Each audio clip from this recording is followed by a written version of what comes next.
So, the subject matter for tonight is where was God in their battle? And of course, this factors into our theme of thinking biblically in healthcare.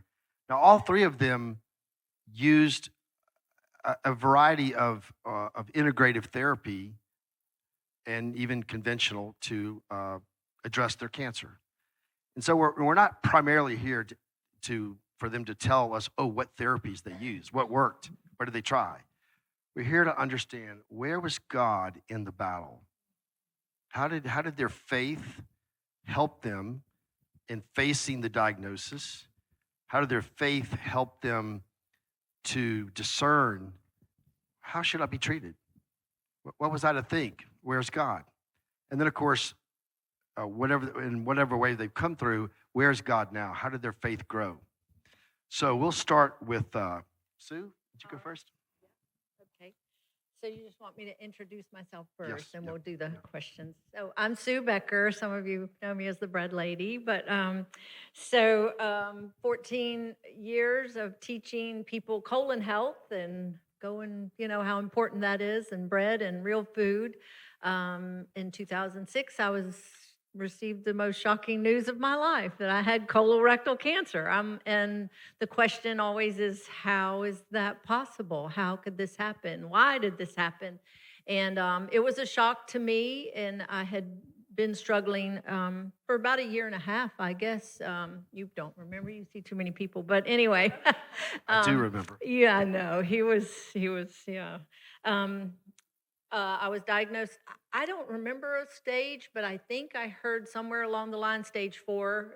It had perforated my colon, and I was very sick. And the Lord was my best friend.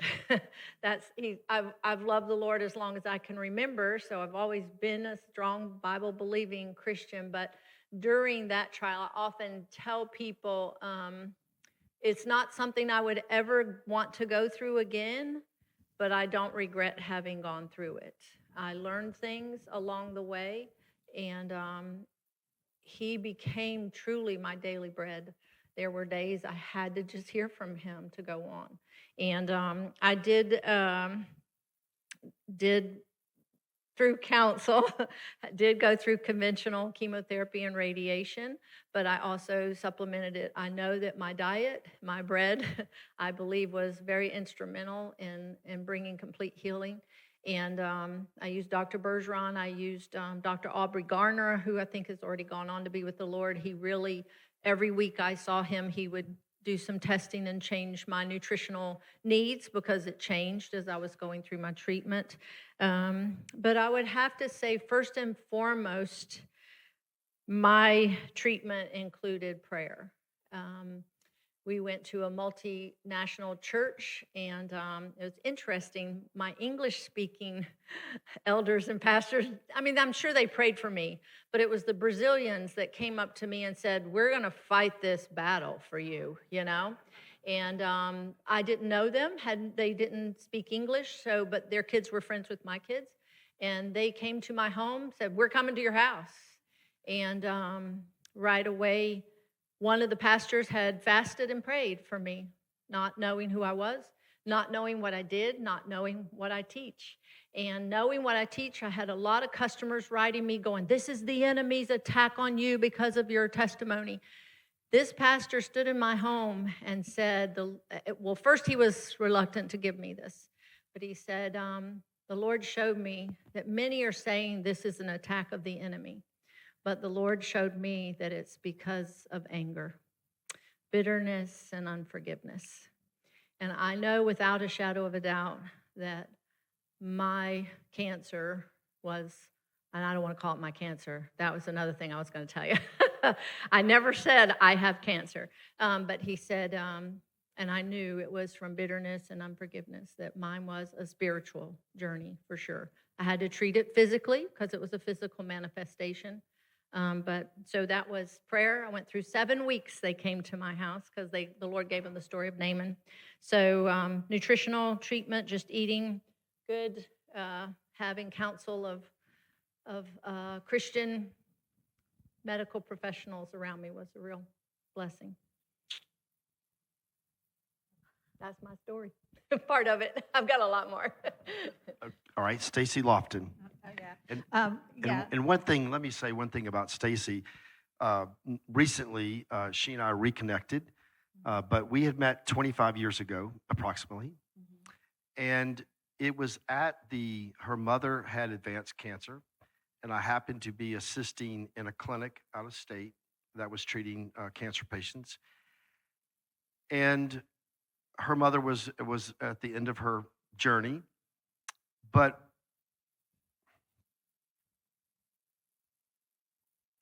it was amazing. So it's a difficult situation. The family's there, her mother's passing away, and she breathed her last breath. And then Stacy and her family, if I recall correctly, they sang Amazing Grace. So that's introduction to Stacy, but your journey. My name is Stacy Loftus, and this has really been a full circle kind of moment because I haven't seen Dr. Bergeron or spoken with him since that day. And I'm actually one of 8 kids, and only 3 of us were present with my mom along with my dad that day. And her passing was not anticipated. I was 26 years old, and while we sang to my mom and read scripture to her and prayed over her in those hours before her passing, inwardly, my heart was screaming. It was tangible that we were running out of time with my mom, and I hated it. And that experience and the aftermath of that became the first sifting of my life. And the verse that taught where Jesus went to Peter and said, "Peter, Satan has demanded permission to sift you as wheat, but I prayed for you that when you have turned again, strengthen that your faith would not fail, and when you have turned again, strengthen your brothers." So that was my first experience with cancer, but also my first experience with holistic practices in easing symptoms and in aiming to heal cancer. And in that time since, in 2016, I lost my older brother, Sean, to cancer as well after a 6-year battle, 6 years of chemotherapy. So in August of 2020, when I developed fluid on my lungs out of the blue, I've never been on medication, like where I've had to take it, for any condition regularly. Never smoked, never drank, accepted Christ at the age of 5. Was blessed to be raised in a home with intentional parents before people talked about being intentional and discipling their kids. So I knew that, I was going to obey my parents, that may be well with me and that I may live long on the face of this earth. And so I developed this pleural effusion out of the blue. And when they drained the fluid, they found adenocarcinoma cells. And further investigation revealed that it was a stage 4 ovarian cancer. And like so many people in this room,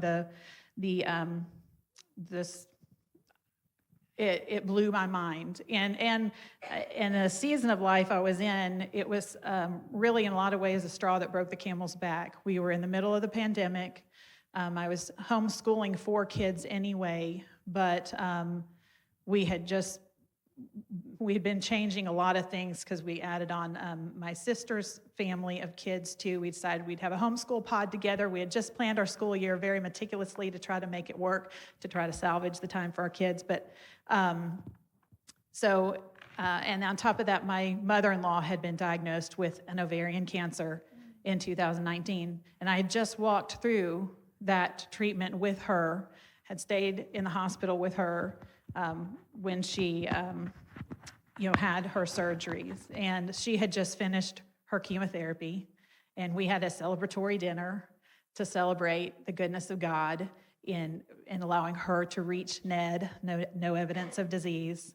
And it wasn't 2 weeks after that celebratory meal that all this transpired for me. So I do want to share this as far as where was God in this for me. I was alone in my kitchen when I got the phone call from my doctor about the results of from the fluid in my lungs. And I was so taken aback, and because I had had so much fluid in my lungs, it was difficult for me to speak. I couldn't even cry, like I wasn't well. And I just called out to the Lord there in my kitchen, Lord, this is too much for me. It's like I couldn't figure out another thing. I could not figure out another thing. My just in case game plan for if I ever got cancer was for a sane world in which I could actually look a doctor in the face to have conversations about care, when some of the best holistic options available in my city were not closed to me because of government regulations and fear. My just in case game plan didn't include the reality of solitary hospital stays. It hadn't taken into account feeling that my body was dying and an inability to physically travel. It hadn't taken account healing while navigating a year of homeschooling for my kiddos under conditions of lockdown. Saying this is too much for me out loud triggered a memory in my heart from someone in Scripture that had felt the same way. It was Elijah. I looked up 1 Kings 19, 1-8. Elijah is running for his life.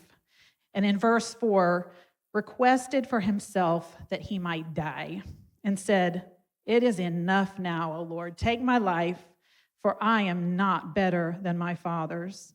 Some translations say I'm not better than my ancestors.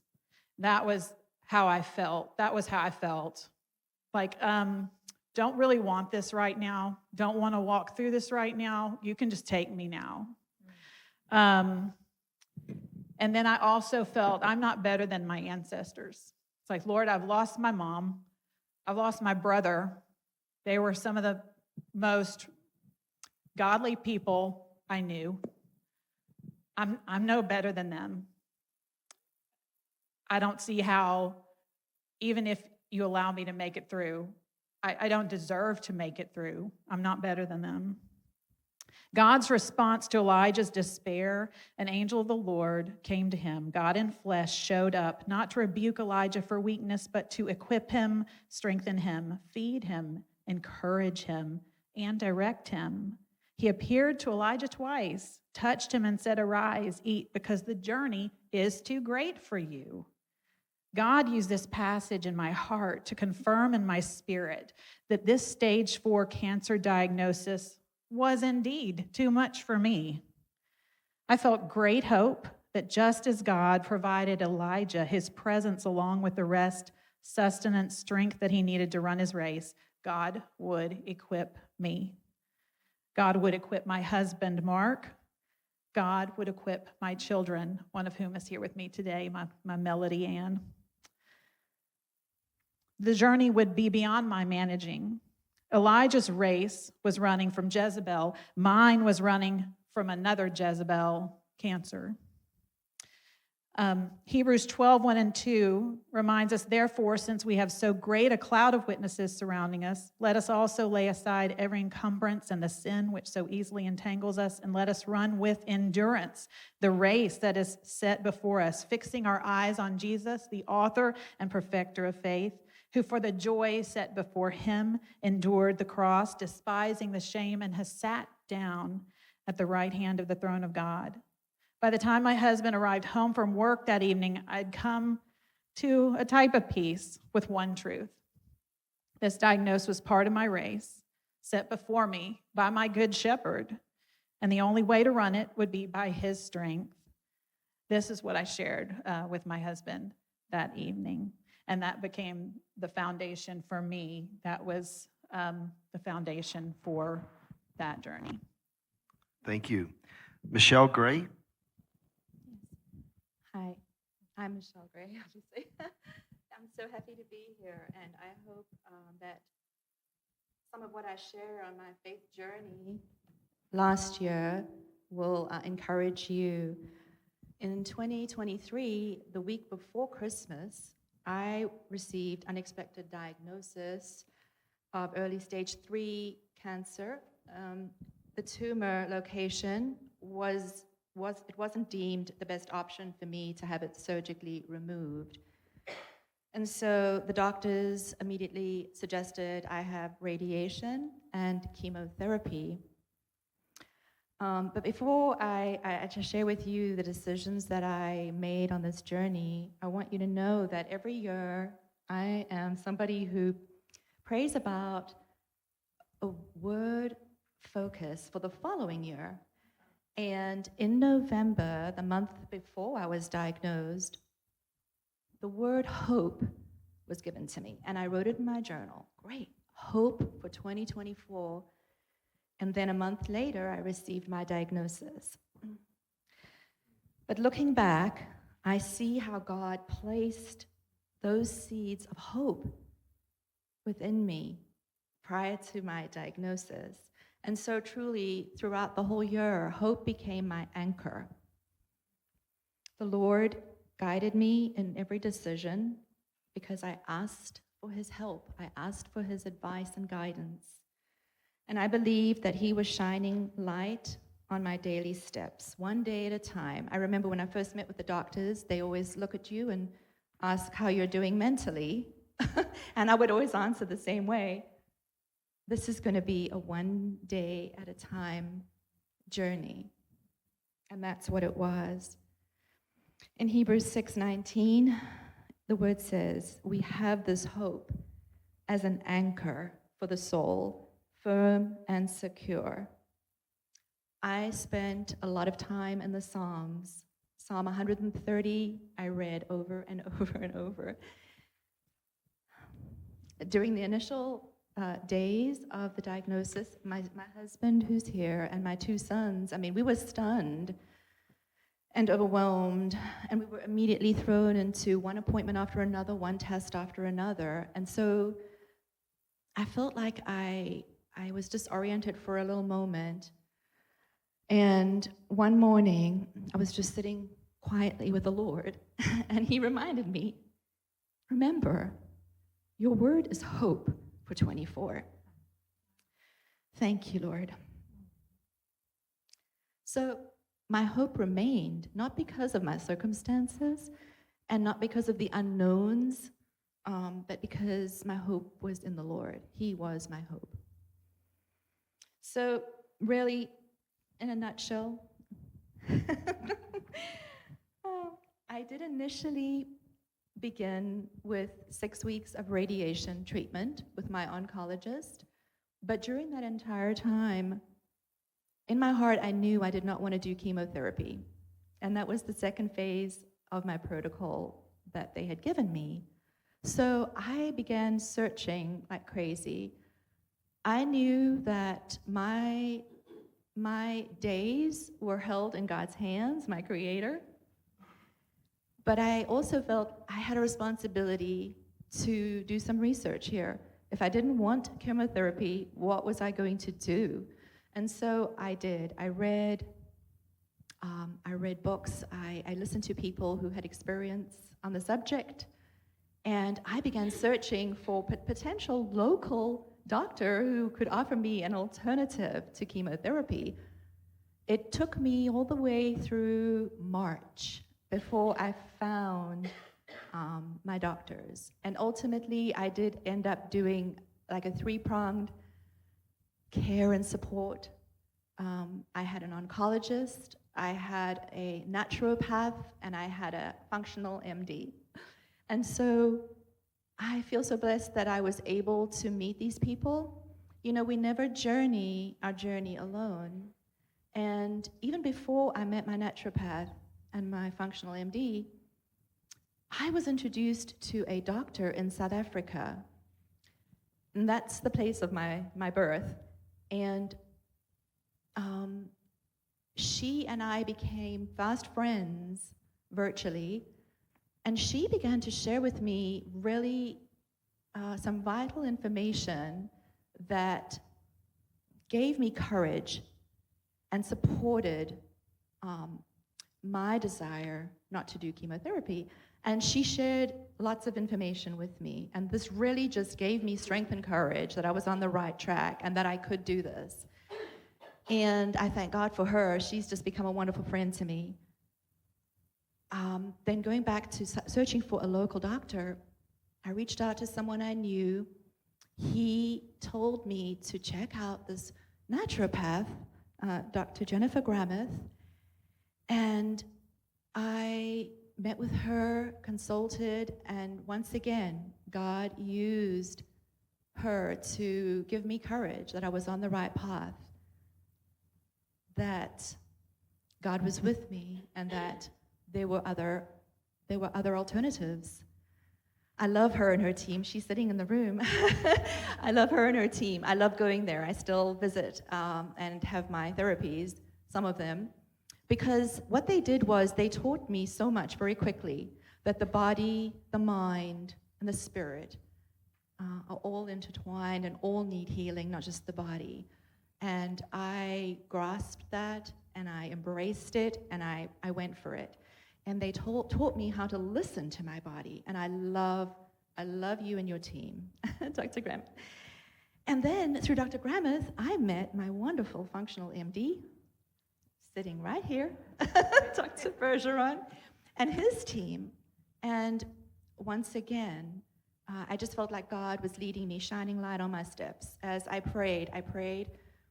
People prayed over me every day, and I just took the next step and met the next connection. So Dr. Bergeron customized my protocol, and once again, I stepped forward in faith, and it has been a wonderful experience. I love him and his team. They're so encouraging, so kind. Every time I went there, I was even prayed over, and it was such an encouragement. Thank you. I have so much more to tell you, but I know we have to be careful of time. I want to just fast forward, but before I do, I've got to just say, my husband, thank you for your support, Dave. He loves to cook, and so when I started changing my diet, man, he was like, okay, I can help you here. Thank you for the delicious meals and plant-based foods. And my friends, I have one dear friend who would call me every single day. You know, I realized through this journey, sometimes you're nudged to call someone or write them a card, and then you think, do it. Because every phone call blessed me. Every phone call strengthened me. And I had these friends. They surrounded me. They even sat with me during IV treatment to support me. So the support of friends and family is just priceless. Fast forwarding, September 24, I was due to have my follow-up tests. And it was a little nerve-wracking. My husband and I had been praying that there would be some improvement in the tumor, that my 8 months of treatments would have brought about improvement. Well, after my test, we're waiting on the doctor, and he rounded the corner with a big, broad smile on his face. And my husband and I were like, my heart skipped a beat. I was like, this could be positive. And so he said to us, I have great news. The tumor is gone. Gone. He said, the only thing I see, he said, the only thing I see is scar tissue. And I, of course, he had to hear all about my friends and their prayers, and he just smiled. But I praise God. I thank him, because it truly is something that my family and I are so grateful for, obviously. And I just know that God hears us. And he's with us, and he gives us the right connections as we ask for his guidance. And we can trust his heart. And I give him all the praise for what has transpired. And I thank my doctors for all their knowledge and expertise and the courage they gave me to walk this way. Thank you.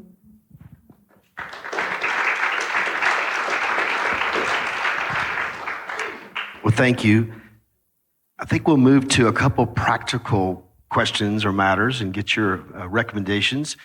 Number one, what advice, recommendations would you give to someone who's facing the diagnosis of cancer? And Sue, why don't you go first? Pray without ceasing is first. Seek the Lord for wisdom. Be careful who you listen to. And I certainly don't want to offend any medical professionals here because I have great respect for you, but I want to call something. There was a point where, when they first found the tumor in me, it had perforated my colon and I was full of infection, and they were like, it could be attached to your tailbone, so we might have to remove your tailbone, which greatly, it might be attached to your bladder, it might be attached to, we might have to take your bladder. And then after I'd gone through chemo and radiation, one doctor said to me, well, it's now spread all throughout your body. After looking at a CT scan, there's nothing we can do. And I'm like, what? I did all the things you told me to do. So I call that, and I heard a lady this morning in one of the breakout sessions, and she said they kept telling her, your mother's not going to make it, your mother's not going to make it. I call these medical word curses. So be careful with those. And also one thing, and I don't know why, the Lord prompted me this way. When they gave me my diagnosis, I never could say I have cancer. Not that I couldn't say it, I just decided I'm not embracing that. I'm not receiving that. I'm not claiming that. So I would say, they found a tumor and it's cancerous. That's what I would say. Of course, the conventional medicine sent me all kinds of cancer support groups and that. And I'm not saying don't go, but that's not the support group. Was not my identity. My identity, as I had prayer circles, I had medical professionals praying for me, I had my friends, my family supporting me, and I had, more importantly, the Word of God. And I did pray every single day. Sometimes it was like, Lord, take this pain.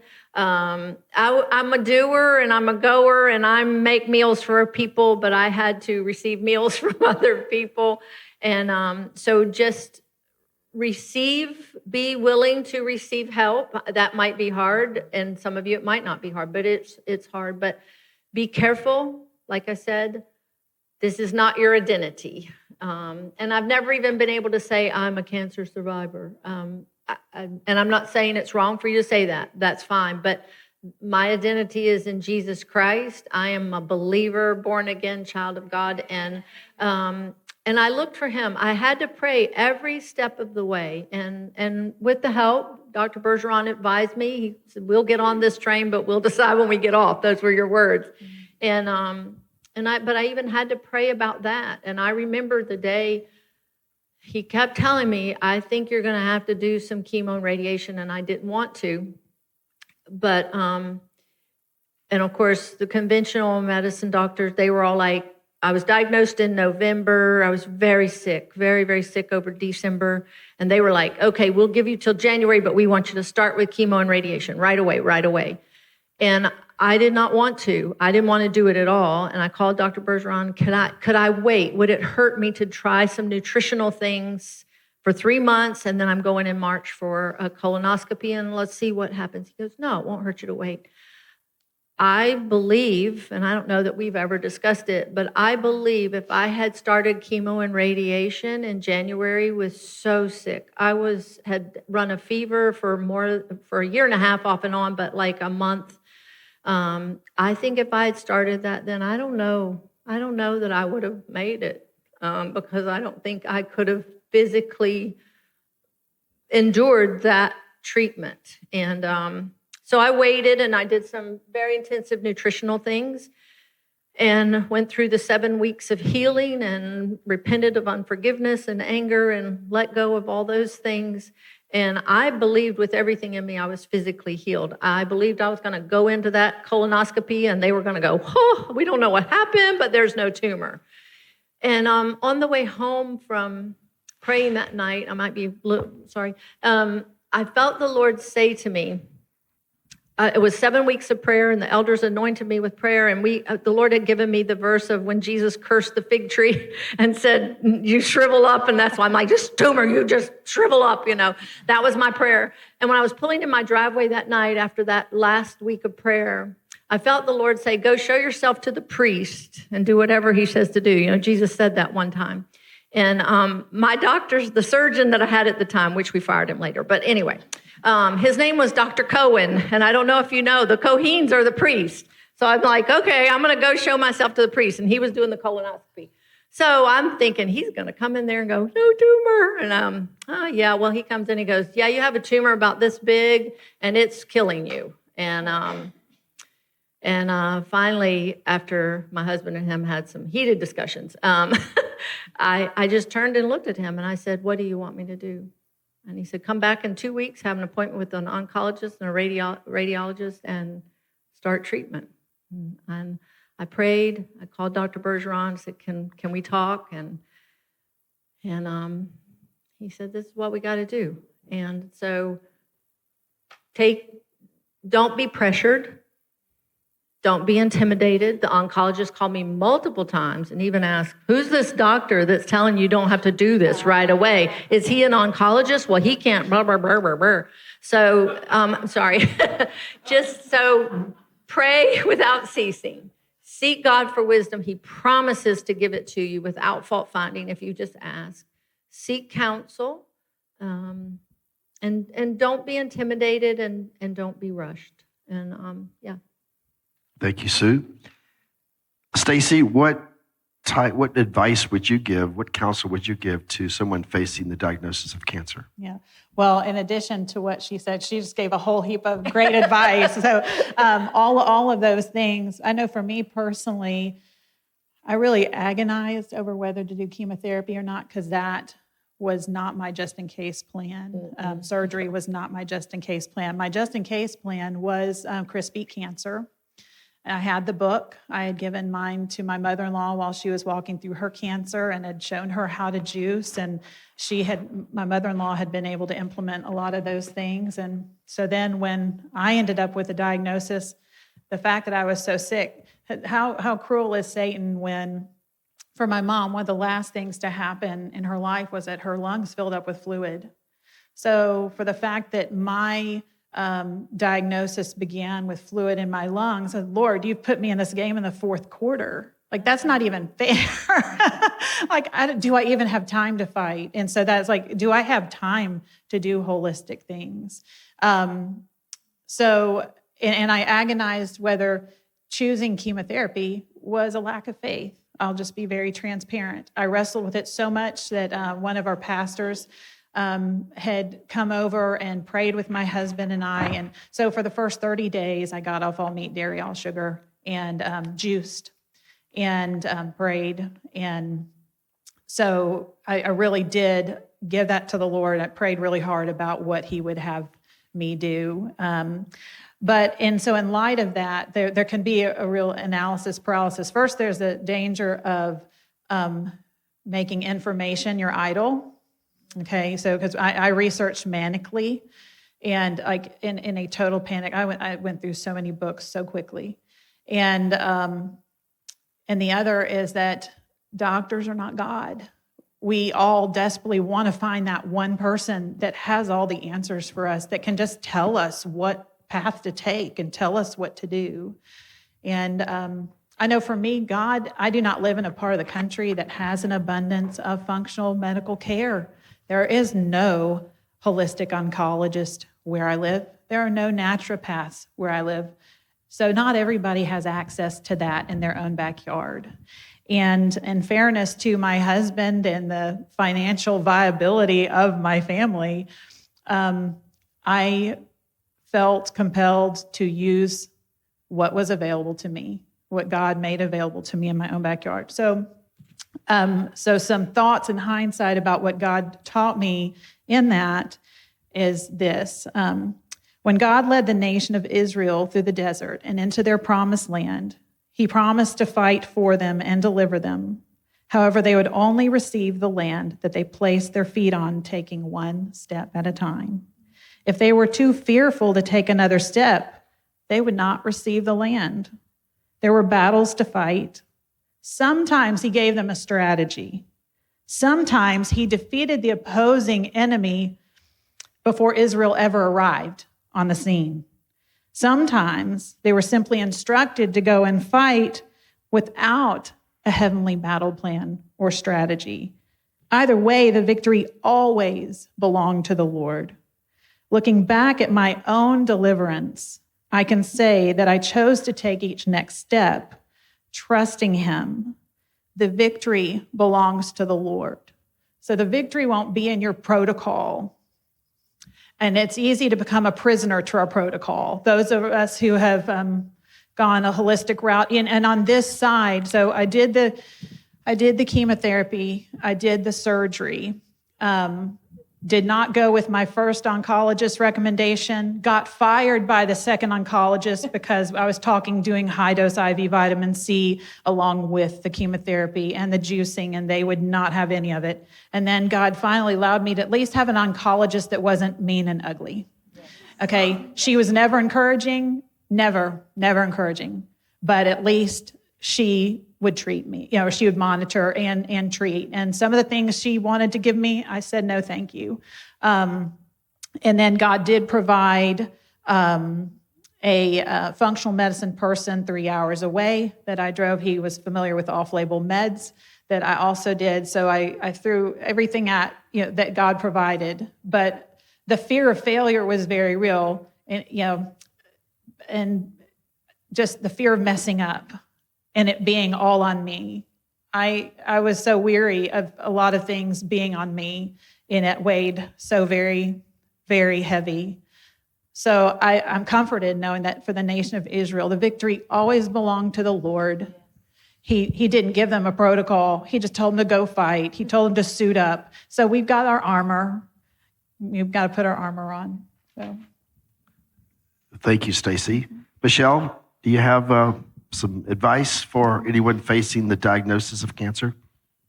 Well, I was thinking to abbreviate just 3 P's, the letter P. So first, I would say to pause, and it sounds really calming, but at first I remember everything was so rushed. Things were being thrown at me, it felt like, and that I wasn't really in a position to make any decisions. It felt that way. But I would say pause, take some time, even if you need to get a second opinion and a third opinion.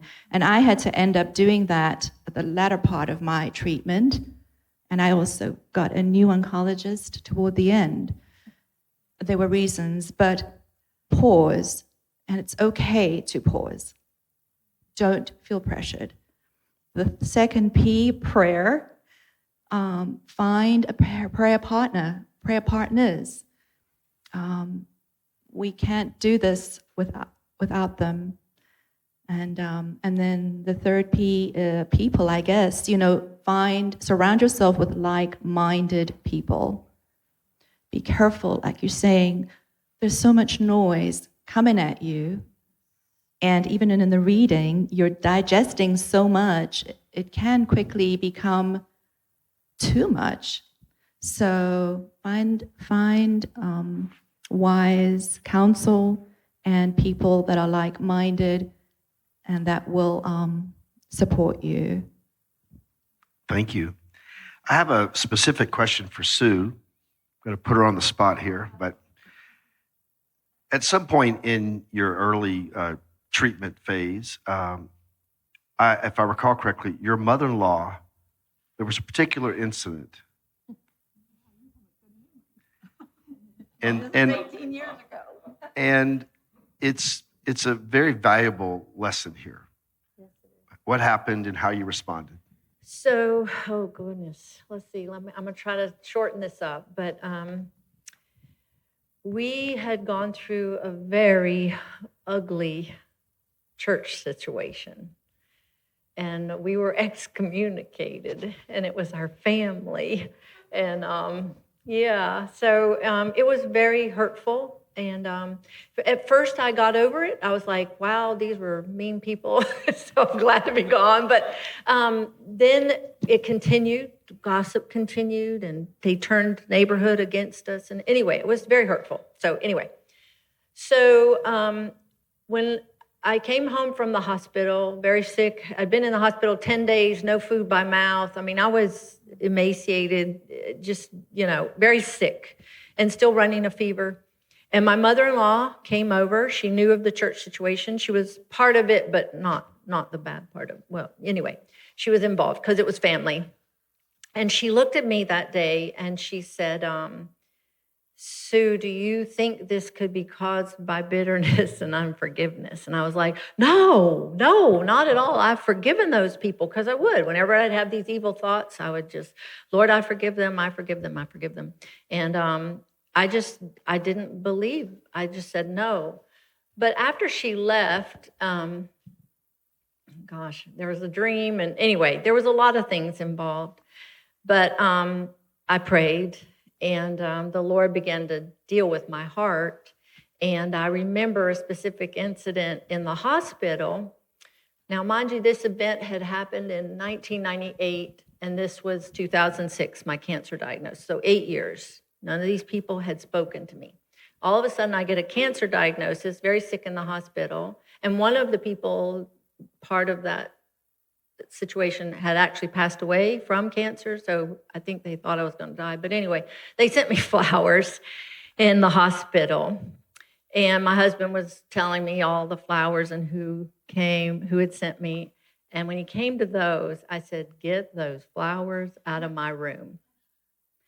And I said, and if I die, make sure none of those people come to my funeral. Yikes. So the Lord reminded me of that after my mother-in-law left that day. And I thought, maybe there is a hint of bitterness and unforgiveness. Is that what you were talking about? And so then, But then there's your best friend. Yes. Oh, yes. My best friend. All of this. So right after the church situation happened, I had dreams, kept having what I call these room dreams, finding rooms in my house that I didn't know was there. We live in a tiny little house with all these children. And I just thought that was, anyway. So I had this room dream one night before going to a prayer meeting, and God supernaturally, I won't go into all the details because that would take too long, showed me I went to prayer meeting after this room dream, very vivid room dream, and one of the ladies had woken up in the night, gotten a word from the Lord, and she said, God has told me that there are wells in our heart that we've allowed the enemy to stop up. And it's in Genesis 18 where Isaac, then it says, unstop the wells that the enemy had filled with dirt and gave them the name that his father had given them. And I knew right away I had allowed bitterness and unforgiveness to stop up wells in my heart. So I had told my best friend that. Well, she comes over about a week after my mother-in-law I told her this dream way back 8 years before. So she comes over after my mother-in-law talks to me, and she's just said, I have a word from the Lord from you. I'm like, oh, dear goodness. And so she goes, tell me about that dream. Now, how many people remember your own dream, much less a dream someone told you 8 years, and I can't believe you even remember the dream. This is too much. God, evidently. Anyway, tell me about that dream. And that's all she said, and I knew exactly which dream she was talking about. So I began to tell her. And I knew God would use this. Yes, he did. And so I knew exactly what dream. And she said, Sue, I think God wants to do a work in your heart. And when you can forgive those people that have hurt you so deeply, he will heal you and your family. And it won't be something that you have to strive towards. It will be something that he just does. And several days later, I had all these customers sending me books and little, it was Christmas, so the little devotion, coffee table books, I call them.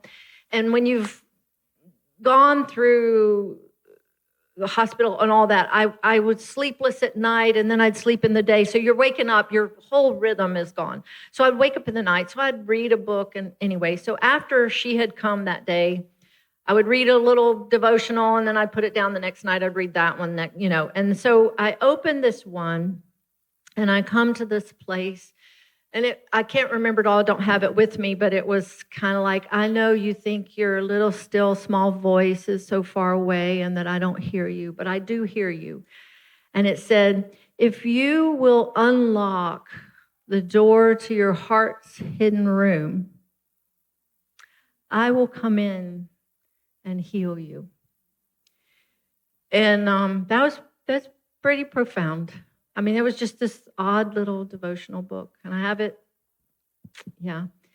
And the next morning, I got up, and I sat cross-legged on my bed, and I just did like this, and I said, Lord, I unlock the door to my heart's hidden room, and I ask you to come in and heal this broken heart. And he did. He did. I was able to forgive those who had deeply wounded me and my family, and my children had ostracized my kids' best friends, and it was powerful. It was very, very powerful. And do you remember the last time? So Dr. Bergeron, in the midst of my treatment and my walk with this, my journey with this, we actually learned some teaching from Dr. Hammer, Emotional Roots of Disease. He had gone to this conference, and I come to him my last visit, kind of check up, follow up after all my treatment and all that. And he said, I've been thinking about you. I went to this conference, and I said, all the emotional roots to disease. And I said, okay, so what's colorectal cancer? And he goes, a bitter, ugly conflict that you just can't get over. And it usually, I don't know if you remember that, it usually involves family. How about that for the Lord speaking to you very clearly? And he looked at me that day, and he said, the best advice I can give you today is make sure you deal with those conflicts. And I did. And one of the questions is, how does it affect my walk today? I take bitterness and unforgiveness very seriously. Just last week, struggling. Someone wounded me, did something very wrong. And I was telling my husband, even had a dream about them, woke up just yelling at them. That's not me. That's not who I am, those of you that know me. And my husband just looks at me, oh, he's so honest, and goes, sounds like you got some bitterness and unforgiveness you need to deal with. So I did. It keeps you short, accountable. Is that what you wanted me to share? Perfect. Wow, nothing like He called you out. He called you out. So my best advice to you, deal with it. Ask God to show you. Ask God to show you. Just a month ago, I'm having some residual stuff from radiation damage, so I have a little bit, and I've been crying out to God to heal me. And I went alone and in prayer and asked him why I wasn't seeing this, and he showed me something, and I've had to deal with it. And I showed me a spirit of trauma, and I have to deal with it. So, Thank you. I've got another pointed question for Michelle, but I think it'll be easier. And it has to do with follow-up appointments at an oncologist office, or follow-up tests or radiology scans. And if I remember correctly, Michelle, in the not so distant past, there was some difficulty with follow-up and how you interact with your oncologist. Can you share a little bit about that? wow. Whoops. Because these are real life experiences and lessons that we can learn from. Okay. Well, I had gone through the 6 weeks of radiation initially.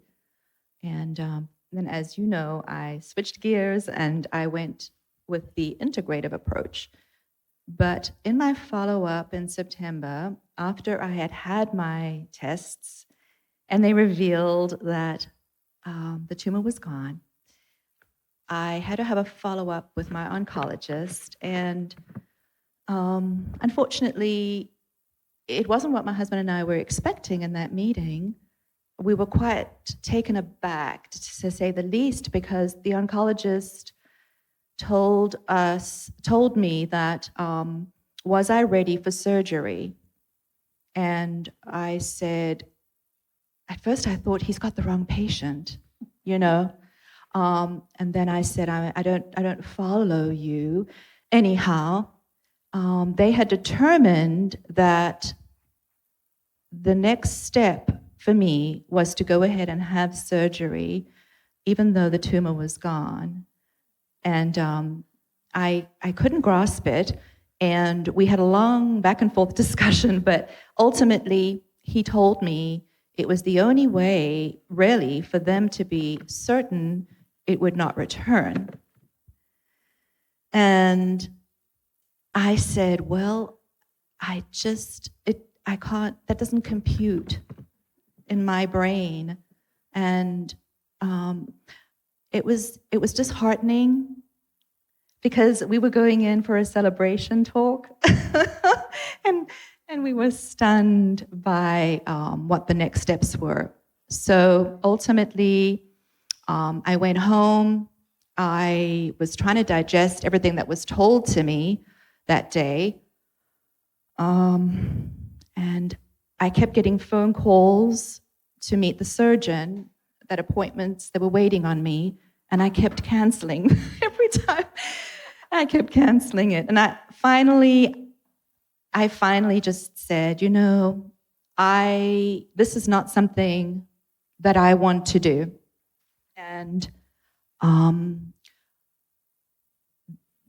yes, this could occur anywhere in my body again, couldn't it? Anything could happen to us. Our times are in his hands. And I praise him for right now that I'm clear. And I want to stay rejoicing in that. And so that's what I determined. And I called the surgeon's office for like the third time and said, please don't call me again, because I'm actually getting a second and third opinion, which is what I did. And that is why I actually have a new oncologist who, he actually also did extensive testing because he hadn't been with me prior to that meeting. And that particular PET scan showed the same results. And he said, we are good on surveillance. Thank you. And so before I ask one more question of Stacy, and then we'll take just 2 questions from the audience, maybe 3 if you have any.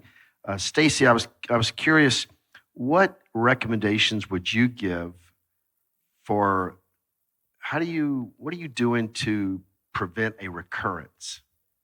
Or how do you think about that? How do you approach that? Well, I'm in a Healing Strong group, so I have friends that are on the journey with me, and I'm grateful and that is so incredibly important because this is on this side of things. I am able to implement just as fully as I can a lot of the Square One protocols. I don't say I follow Square One because I don't follow it perfectly.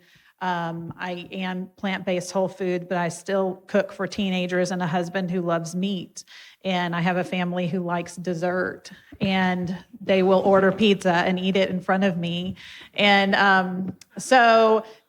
and although I know those things aren't good for me, if I do eat them, they don't upset my stomach in the least or make me feel bad. And they still taste really yummy. So in order for accountability's sake, that's where I'm very thankful for my group. So I do, and regaining strength after treatment has been a very long journey. I still have off the charts levels of platinum in my blood. And I'm still working through some gut health issues and trying to I've regained, so I'd lost 75 pounds during treatment, and I've gained back 30 too many. So I'm still trying to figure out life on the other side. I had to kind of regain momentum in caring for my home because I was entirely debilitated while I was going through treatment. Entirely. For 7 months, our church family and neighborhood and friends fed my family. I was not able to be wife or mother at all. But what I aim for is what the Healing Strong curriculum suggests and recommends, and what Chris Wark recommends in his Square One, the plant-based whole foods, exercise and movement, daily sunshine. I have a rebounder. Those are some of the first things we did in that first month too. I got a rebounder, I got an air purifier, got a water purifier, and the current thing that's disturbing me, because each new thing you learn, it becomes very disturbing once you have a heightened awareness of that thing. So, first it was reading food labels, and now it's clothing. I'm like, okay, I need to be buying only real fabrics, no more polyester. But polyester is so much cheaper. But yeah, so that's kind of where. Before we take a couple questions, I'm going to ask Sue Becker one last question, because I've known her for a long time, and I know she's for quite a while. But my question for you is, what recommendations would you have for someone who's facing the diagnosis of cancer or treatment, and they struggle with fear?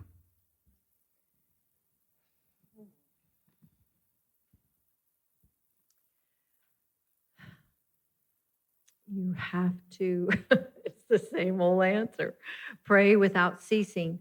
I know that is, well, let me just, I guess, tell a story again. So I was in Dr. Bergeron's office. This was before the diagnosis, and I don't remember the doctor's name. There was another doctor in your office that you kind of... Dr. Perry? Yes, Dr. Perry. And so the week before, I had been so sick for so long, like fevers, and hadn't been to church. And I finally went to church, and I remember my pastor's wife asked me, she goes, "Sue, where have you been?" And I'd lost some weight, and I was like, I've just been so sick, and I don't know what's going on. And she goes, "Why didn't you call somebody?" And I said, really I just couldn't read. I didn't want to talk. I was just so tired. I just couldn't even think. So I'm sitting at Dr. Perry's desk, and he's talking to me, and I'm just like this, and tears are rolling down my face. And I looked down, and under the glass of his desk was a paper like this, and it was a quote from Hudson Taylor. And he said, one time when he was so sick, and it said, I couldn't read, I couldn't think, I just didn't, I couldn't, all the things, almost very verbatim what I had said.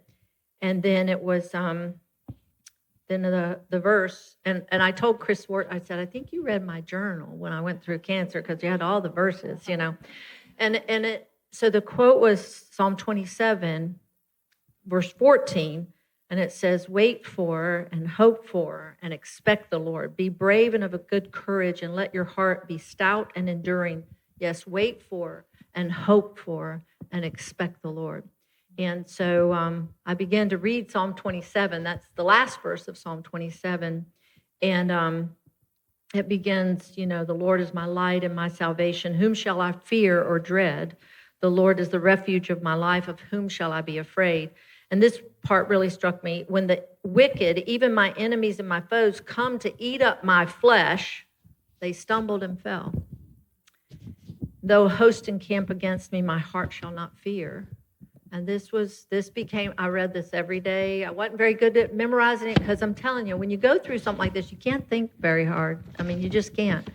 And one thing I ask of the Lord, that I will seek him, and it just says, I will seek his face.